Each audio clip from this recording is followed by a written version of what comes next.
I am back with another video, part 3 actually, even though it says part 1.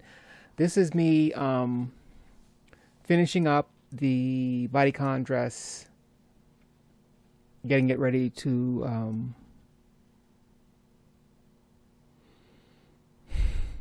finalize it.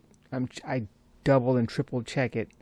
I've mentioned in previous videos, some of my instructors have told me that I am too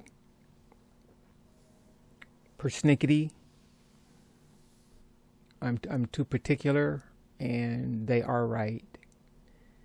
I'm working on that, to be honest with you. But yeah, I'm going over this pattern over and over and over again,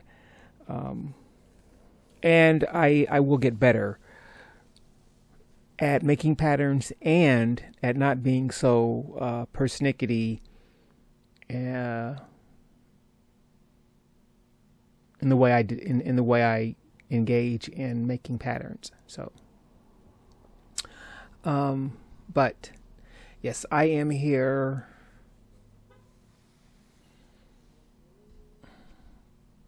putting the redoing the pockets. The last video, part 2. This is actually part 3, even though it says part 1. I redid the pockets.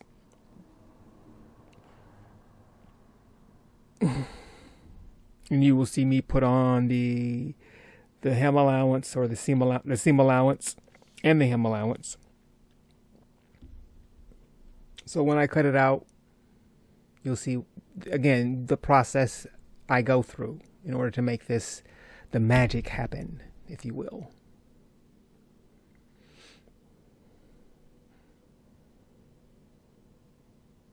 I do want a 24-inch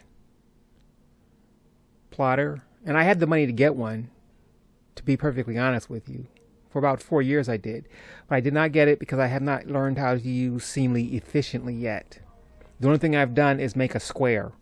So before I get a printer, I'm gonna a 24-inch printer. I will learn how to use the Seamly software before I run out and get a printer.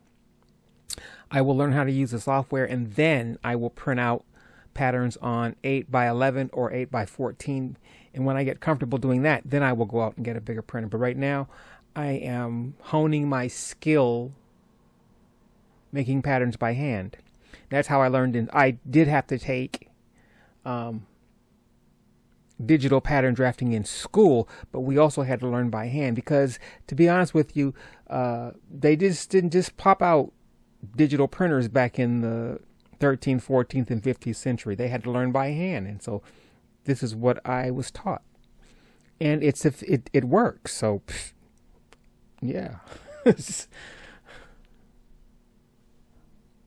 there. I do that sometimes. I move too fast. That's why I double and triple check everything, because I cut the pattern way too short. It was actually just enough. You'll see in the end, probably in the next video, where it actually works out. I didn't cut off too much. I actually got that 1/2 inch seam allowance in there. So this is me putting the tape on my arm to soak up the body oils, and that's what one of my instructors taught me, because the body oils break down the glue, which allows you to take the tape off the pattern if you make a mistake without taking off a layer of paper. And that happens a lot to me. So I use this method because if I make a mistake, then I can always take the tape off and not have it snatch off a layer of paper. And then I feel dejected and like a loser. So I am coming to the end of this video, and I will be putting up part 2 here very quickly, which is why I put that date up there so you guys can follow. I'm going to start doing that more and more.